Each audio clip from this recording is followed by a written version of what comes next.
ओम श्री वेंकटेशाय नमः। मैं professor S Narayan Raju YouTube channel में आप सबका मैं स्वागत करता हूँ। संत गोस्वामी तुलसीदास जी द्वारा रचित श्री रामचरितमानस के किष्किंधा कांड से संबंधित आज और एक पद की व्याख्या अब मैं करने जा रहा हूँ। अब जिस प्रकार वानर सीता माँ को ढूंढते ढूंढते कहाँ कहाँ पहुँचे हैं, अब सबसे पहले गोस्वामी तुलसीदास जी के शब्दों में पद देखेंगे।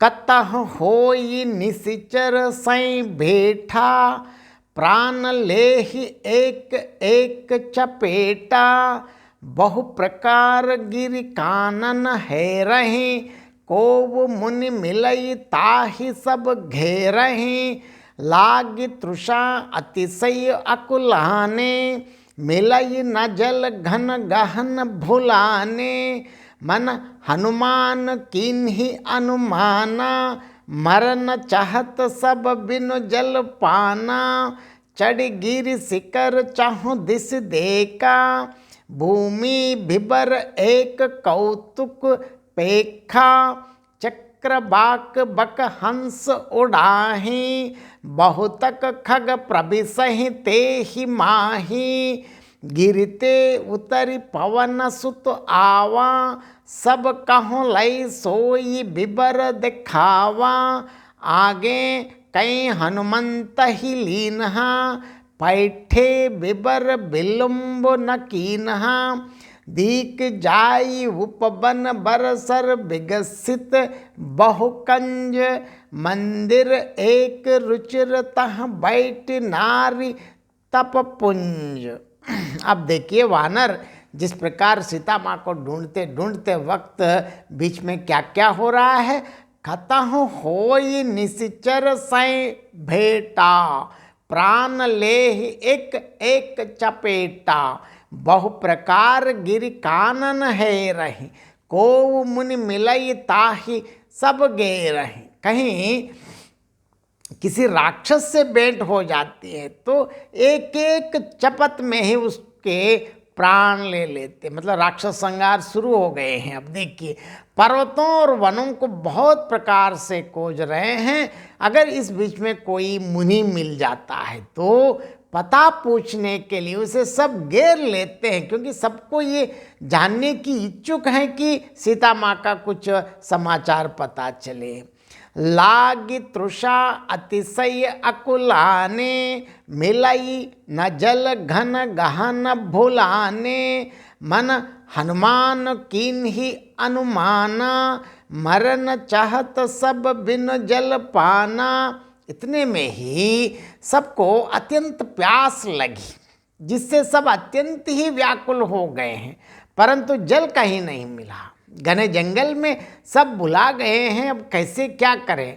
हनुमान जी ने मन में अनुमान किया कि जल पिए बिना सब लोग मरना ही चाहते हैं, अब ऐसी स्थिति आ गई। तो क्या किया, हनुमान जी तो है बुद्धिमान, चढ़ी गिर शिखर चाहु दिस देखा, भूमि बिबर एक कौतुक पेखा, चक्रबाक बक हंस उड़ाही, बहुतक कग प्रबिसहि तेहि माही। देखिए उन्होंने तुरंत क्या किया, जहाँ पास में जो पहाड़ हैं, पहाड़ की चोटी पर चढ़कर चारों ओर देखा तो पृथ्वी के अंदर एक गुफा में उन्हें एक आश्चर्य कौतुक दिखाई दिया। क्या है, उसके ऊपर चकवें बगुलें और हंस उड़ रहे हैं और बहुत से पक्षी उसी में प्रवेश कर रहे हैं। गिरी ते उतरी पवन सुत आवा, सब कहूँ लई सोई बिबर देखावा, आगे कई हनुमंत ही लीनहा, पैटे बिबर विलंब न कीन्हा। तुरंत वानर श्रेष्ठ पवन कुमार हनुमान जी पर्वत से उतर आए और सबको ले जाकर उन्होंने वो गुफा दिखलाई। सबने हनुमान जी को आगे कर लिया और वे गुफा में घुस गए। देर नहीं की, क्योंकि तुम बहुत प्यास हैं। दीक जाई उपवन बरसर विगसति बहुकंज। मंदिर एक रुचिरितः बैठ नारी तपपुंज। देखिए अंदर जाकर उन्होंने एक उत्तम उपवन मतलब बहुत सुंदर बगीचा और तालाब देखा जिसमें बहुत से कमल खिले हुए हैं। वहीं एक सुंदर मंदिर है जिसमें एक तपोमूर्ति स्त्री बैठी है। अब इस पद का और एक बार संक्षेप में मैं अर्थ बताना चाहता हूँ। अब वानर ढूंढते ढूंढते जब रास्ते में जा रहे हैं, अगर यदि इस रास्ते में किसी राक्षस से उनकी भेंट हो जाती है तो एक एक चपत में ही उसके प्राण ले लेते हैं। मतलब राक्षसों का अंत करते करते आगे वो क्या क्या कर रहे हैं, पर्वतों और वनों को बहुत प्रकार से कोसते हैं। अगर इसी बीच में रास्ते में कोई ऋषि या मुनि मिल जाता है तो उनके चारों ओर घेर कर सारे वानर उनसे ये पता करने के लिए कोशिश करते थे कि सीता जी के लिए कुछ समाचार मिले। बहुत अब इस बीच में बहुत प्यास लगने से सब वानर अत्यंत व्याकुल हो गए, परंतु कहीं जल न मिला। इतने घने जंगल में अब कैसे हैं, क्या करें।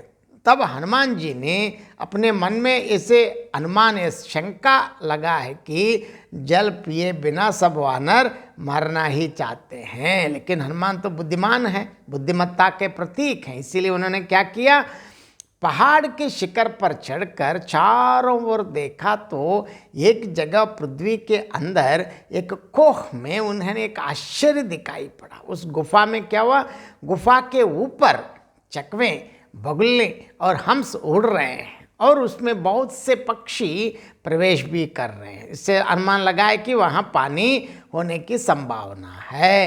तुरंत वानर श्रेष्ठ पवन पुत्र हनुमान जी पहाड़ से उतर आए और सारे वानरों को ले जाकर सबसे पहले उन्होंने वह गुफा दिखलाई। जैसे वानर दल ने क्या किया, हनुमान जी को ही आगे करके सब उस कंदरा में घुस गए। अब विलंब नहीं किया क्योंकि इतने प्यास तो आई। वानरों ने अब जाके भीतर जाकर देखा कि एक उत्तम उपवन मतलब अत्यंत सुंदर बगीचा है और सरोवर भी हैं और इतना आह्लाद पूर्ण जगह है, पानी भी है, सुंदर बगीचा भी है और इसके साथ साथ उसमें बहुत से कमल खिले हुए हैं और वहीं एक सुंदर मंदिर भी है। उस मंदिर में कौन है, जिसमें एक तपोमूर्ति स्त्री बैठी है। बहुत बहुत धन्यवाद। जय श्री राम।